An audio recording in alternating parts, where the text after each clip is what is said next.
Hello, ladies and gentlemen, and people around the world. Welcome back to the overview of the Miss Moxxi challenge. So, not too long ago, we did the last episode of the Miss Moxxi challenge on Borderlands 2. And I figured I'd make this little bit at the end of the playlist. Just so if you attempted to do this challenge yourself, it will walk you through it, what your gear options will be, and how you would approach it. Now, starting off, at level 1, you're not going to have anything. So pretty much, you're speed running to Sanctuary. From that point, you either need to farm money, or if you have a higher level character, pass down just random junk for you to sell. Once you've sold that, all that stuff, you can get your first Miss Moxxi's weapon from Moxxi herself. Now, that will compile of either the good touch or the bad touch. Ideally, you want to hope for the good touch and hope RNG doesn't give you the bad touch. Why is that? Because later on in the challenge, you're going to be running into robots, as per the normal in Borderlands 2. Having a good touch at first, for the first one half of the game, for the first half of the game, you're going to be encountering fleshy targets. Now, obviously, that's where the good touch is going to shine. You want to grab a good touch, hope that RNG does not give you a bad touch. In my case, I got a good touch, and when I rerun to try to get a better good touch, I got the bad touch. So obviously my bad touch fell off quite early. But if you just got the good touch, that's going to be your main pursuit of damage. Excuse me. Oh, got something in my throat. The good touch is going to be your main source of damage for a good majority of the challenge.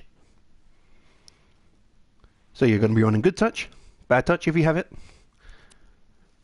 From there, after Sanctuary lifts off the ground, you start getting access to more Miss Moxxi's weapons. Mainly the Ruby and the Hell. In chronological order, you're going to be getting either good touch or bad touch. Then, by the time you get to the Fringe, you're going to be doing a Bandit Circle of Slaughter for the Hell. Ideally, you want to try to get a Corrosive Hell for the robots you're going to fight after the Fringe. From there, once you get back to Sanctuary after it's taken off and starts flying, you are going to get the mission for the Miss Moxxi's Ruby. Excuse me. Again, you're going to want to get Corrosive, because from this point in the game, you're going to start encountering a lot more robots than fleshy targets. Carrying on from there, more missions into the game, you're going to get the Miss Moxxi's Heartbreaker. Now this is a very powerful shotgun, but the main downfall is it only comes in fire. And at that point in the game, again, you're going to be fighting more robots than you are fleshy targets. But that doesn't mean the Heartbreaker still doesn't perform. The Heartbreaker will still be pretty powerful, especially if you can land it on a critical in one of the enemy's critical places. You're going to do a butt ton of damage. From there, your next Miss Moxxi will be the Shady and Me. Now, if you've watched the challenge, my challenge run of this Miss Moxxi's challenge, you will know it took me absolutely ages to get the Sherry ME. Absolutely ages. But what have I got? Just prior to the Sherry ME, you will get the option to get the Kiss of Death. Now the Kiss of Death is a reward for Hell Have No Fury,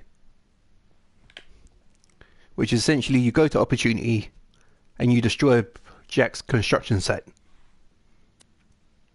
The Miss Moxxi's Endowment is a reward from the Get All Moby quest, the Good, the Bad and the Mordecai. The cast mod I used for the challenge, because in the pre-sequel we see Moxxi mucking about with robots, I decided to go for the Potent Roboteer. But if you don't want to use the Potent Roboteer, you can use the Catalyst, the Anarchist, or even the Prodigy, if you so wish. Now from there, after you get the Kiss of Death and the Sherry ME, you'll be heading to the DLC. Which one would I suggest you do first? Definitely Torg's Campaign of Carnage, because there you can get the kitten. Again, you want to try to get Corrosive, because especially in Heroes Pass you're going to be fighting a lot of robots. And you can also farm Badassosaurus Rex for the slow hand. As you can see, I actually got 2.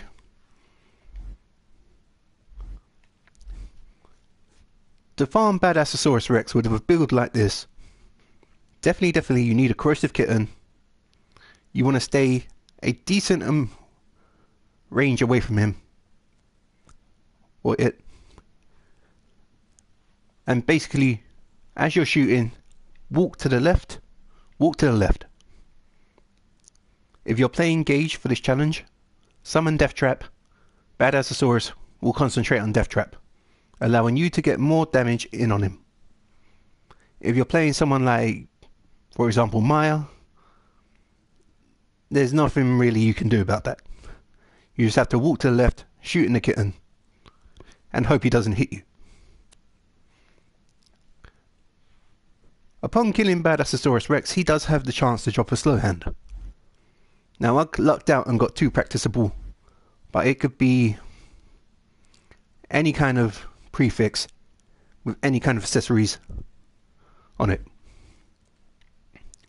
From there, you're going to be heading to the Tiny Tina's DLC. Now this is where the challenge really gets difficult, because from that point you have to get a Miss Moxxi's crit,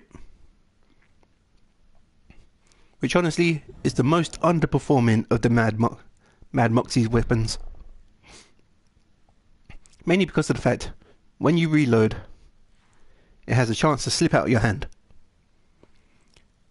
And if you've watched where we tackle the DLC, I almost lost this gun. If it weren't for the fact that I realised I was using my slow hand, I wouldn't have gone back and looked for my crit and would have lost it. So honestly, by all means, I wouldn't recommend you bother with a crit. Grab it for the challenge, but trust me, it's not really worth using.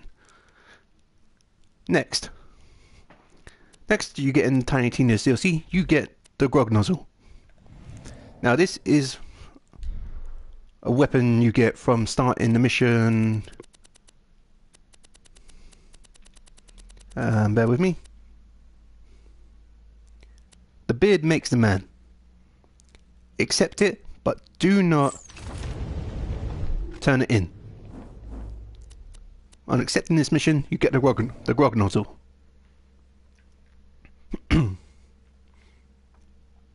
You get the Grog Nozzle. It's a very good weapon. It's good for slagging targets, and definitely good for, well, that's just it, just slagging targets. The damage isn't really all that. The Creamer, you get this when you head into the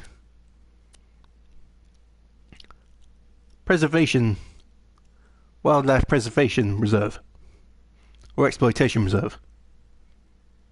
It's one of those two. You get this for the 5th round of the Hyperion Creature Slaughter Dome. I would highly recommend you try to get a 2-shot creamer. Otherwise, with the 1 shot, you're just going to shoot, reload, shoot, reload. Ideally want a 2-shot. So if you do decide to spec into the skill smaller, lighter and faster, you still have 1 shot. Otherwise you're going to have 0 shots and you're not going to be able to use it. Now this rocket launcher was very good for getting second wins. It falls off as you get into a later campaign, but from the exploitation preserve onwards to about Arid Nexus Badlands, it's still good for getting second wins. Now, as I said in the first part of this challenge, I did permit myself to use the Rough Rider. This is a 0 shield challenge, meaning it's only max health. We're only allowed max health, no capacity shields, none whatsoever. So the Rough Rider is the only one that can give us max health while still maintaining that 0 capacity. Now onwards from there, once you complete Tiny Tina's DLC, which I will warn you, it can be challenging, especially the 4 Kings. I died so many times to the 4 Kings, mainly because they resist elemental weapons, and unless you have a physical Miss Moxxi's, all your guns are going to be elemental. So do be aware when you take them on. What I did is I summoned Death Trap, tried to stay as far away from the king as possible, and mostly relied on the slow hand, just pelting it like that, staying about this kind of distance away. Another option you can do is, because for some reason they don't resist explosive damage, aim at their feet and just shoot them with a creamer. They will take decent amount of damage. As long as they're focusing on Death Trap, you can rinse and repeat. In the arena there will be ammo shrines that you can activate for 1 iridium. You can't bum rush that fight. You have to be cool, just stay a distance away and just shoot them with creamer or a physical weapon if you have it. Now when they go into the floating head mode, they will try and chase after you. From there, say they're coming straight ahead of me, you want to jump to the left and try and keep them to your right. If they're going to try to zoom past you, jump to the left. When you can, summon Death Trap, or if you're Maya, I'm not sure if you can actually phase lock them as Maya, but try and at least keep them to your right. From there you get to endgame. Now as long as you have an unleveled corrosive weapon, whether it be a slow hand or the kitten, the robots on the way here, I won't say they're not a challenge, because I did go down quite a lot coming here, but they're easy enough for you to progress fairly fast. Now when you get here to the Vault of the Warrior, you have to fight Jack. I would highly recommend by that point, if you don't have one, trying to get a shock weapon. Luckily for me I have the shock slow hand, so killing Jack was quite easy. Upon killing Jack, obviously the warrior's going to spawn. That's when the slow hand falls off. At least mine did. This is a practicable slow hand. I shoot 3 blobs at once, and upon doing that I was barely tickling him for 100 damage, because he resists so much of the damage. From that point I tried out my other weapons, and I found the corrosive hail actually shredded his health. Aiming at his chest with the hail means I got consecutive critical hits and did very good damage. Not a lot to actually shred his health, but decent enough that in a few cycles of him jumping around, I was able to kill him. Obviously, if you are playing Gage like I am, you want to summon Death Trap in between these phases. Obviously to deal with the racks and the chrysalists.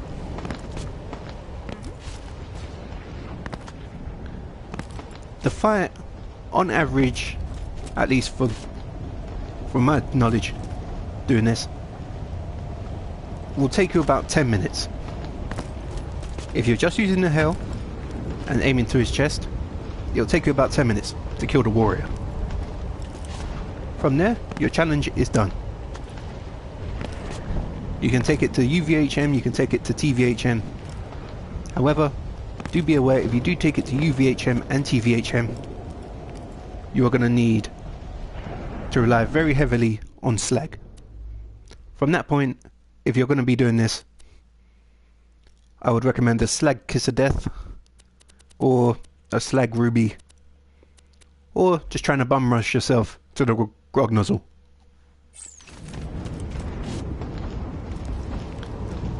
But what did I think of the challenge? It was definitely challenging.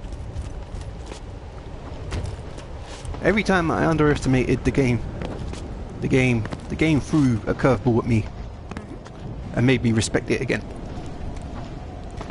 An example of this is here in the final fight. I just killed the warrior. It took us about 10 minutes. All the objectives were done. Now, I was trying to be a show-off, and I went down there to snap Jack with the sherry and me. Death Trap killed Jack, and Jack landed here. And I don't know what he did, but he glitched out the vault key that I couldn't interact with it. But luckily, it was easily fixed with a save and quit. I was able to interact with the vault key. It's a very challenging run, especially when you get to the DLC. Like, you really need to make sure you don't over level in this challenge. But as challenging as it was very fun to do. It was nice to test out the healing factors of all of Miss Moxxi's weapons. Spoilers, in normal mode, the slow hand actually provides the most healing. But, as you can see here, it does do self-damage, so don't shoot it too close. So we've talked about the weapons, we've talked about the progress. For the spec I did, in the end, for the longest time, I respect quite a few times during this challenge. Cooking up trouble, if you're playing Gage, is fundamental. Especially in the first 5 levels where you're not going to have a Miss Moxxi's weapons. So you're not going to have any healing. The ability to restore 2% of your health a second is just fantastic. In fact, without this skill, I wouldn't have been able to do all the arenas.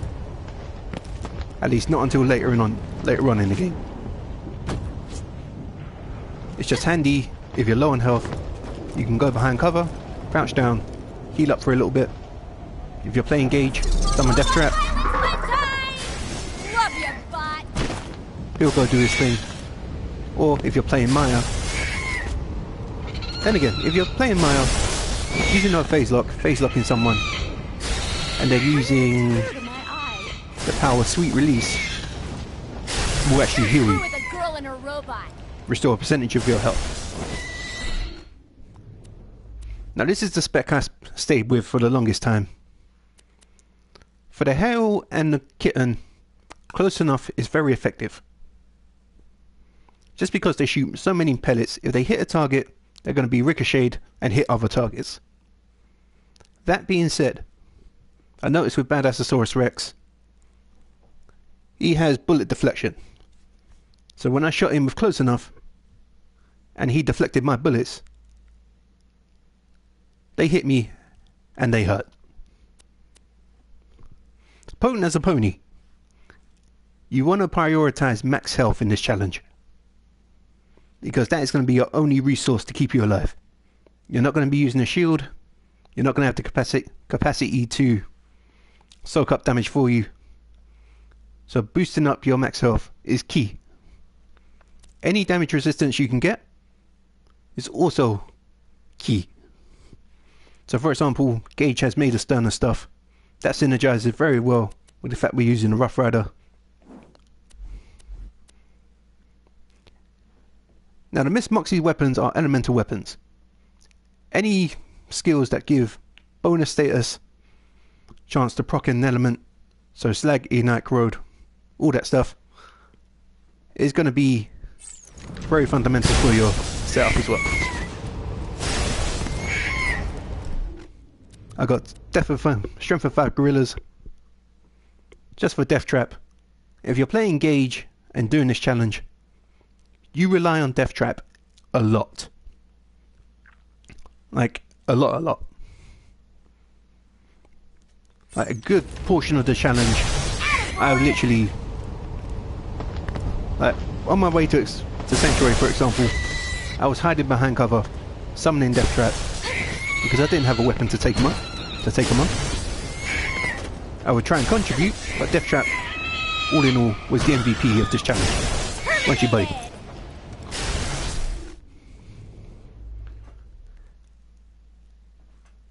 What's next? Reload speed. Some of these weapons do take a long time to reload. So like the slow hand, 4.7, the creamer, a whopping 7 seconds. So having that reload speed, again, is going to help you. Again, do not bother with this. Collect it for the challenge, but I would not advise using it because it does slip out of your hands.